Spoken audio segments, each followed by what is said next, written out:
Victor Luckerson from The Ringer writes today on how streaming has changed the record industry in terms of how they measure success. He specifically cites the changes in how Kendrick Lamar's label has changed their outlook since his last record and this one. Going platinum used to mean selling 1 million CDs or 1 million $10 downloads on iTunes, but now it means something different. Now, one album is equivalent to 1,500 on-demand streams. Luckerson also points out that in the era of being able to stream whatever we want, whenever we want, we move from artist to artist pretty quickly.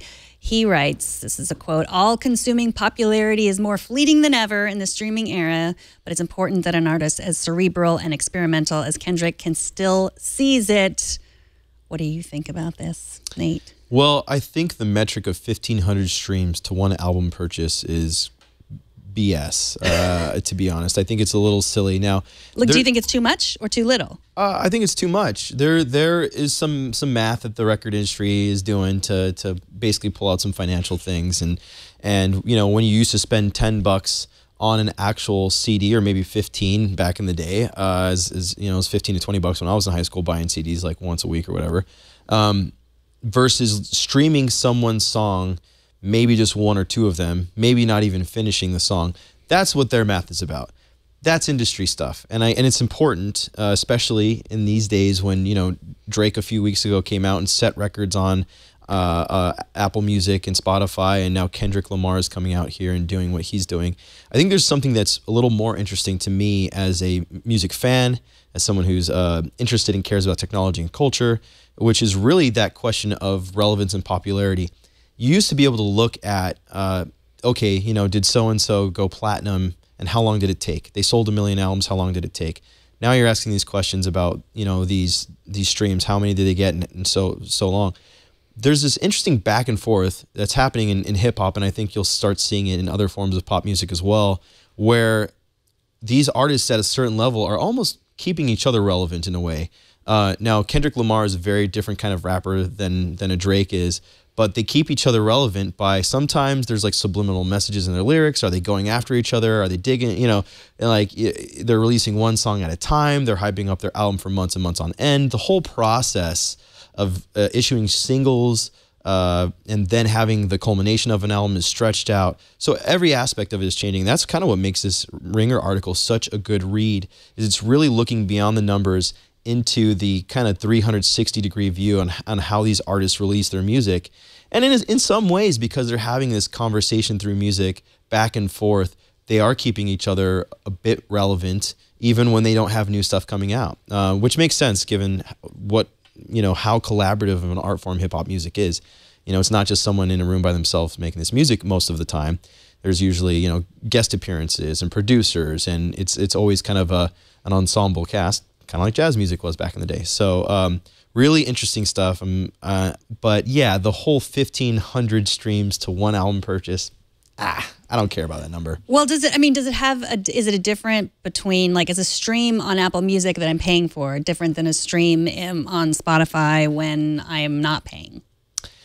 Oh, you know what? I don't know. Yeah, different companies have different agreements with record companies. There are some standards across services, but different artists can command different pay levels. Exclusivity factors into this and all sorts of things. That's why we are getting artists releasing their albums on Spotify or Apple Music or Tidal or whatever weeks before going other places, like Chance the Rapper did recently with Apple Music for his Coloring Book album, which he won a Grammy for.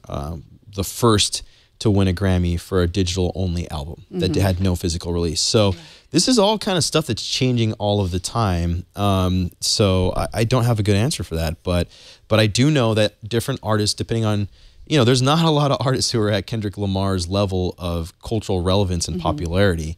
So, you know, he might have a slightly different contractual agreement with some of these streaming services than others. You saw that a few years ago when Taylor Swift pulled off all her music from Spotify and then was claiming that Apple was treating people better from the business side. That's because not all artists are treated equally by all of these services. Yeah, it's amazing how much has changed just in the last 2 years. That's why this article is really interesting, because Kendrick Lamar's last album was 2 years ago. And so this has been a really important 2 years. It was the launch of Apple Music, Tidal, and Tidal was really the thing. And now, it maybe isn't the thing, or maybe it is.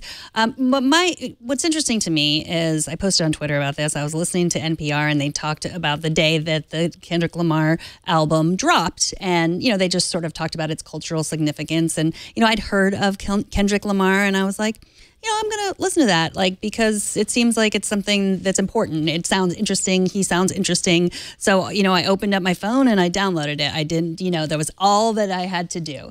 Would I have listened to that and then said, I'm gonna go to Borders and I'm gonna buy the CD because I might like it and I might not like it, and I never would. Yeah, you're willing to take more of a chance because there's less of a barrier to entry and cost to you to do so, right? So yeah, I mean, and what he says also, that makes us more fickle too. I'll listen to that, but then there's something else.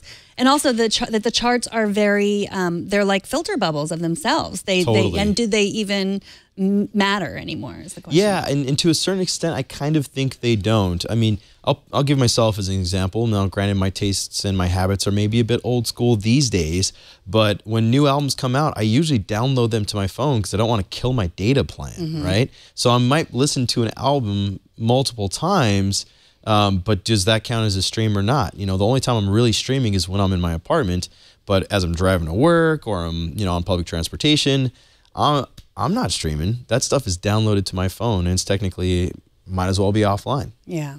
Yep.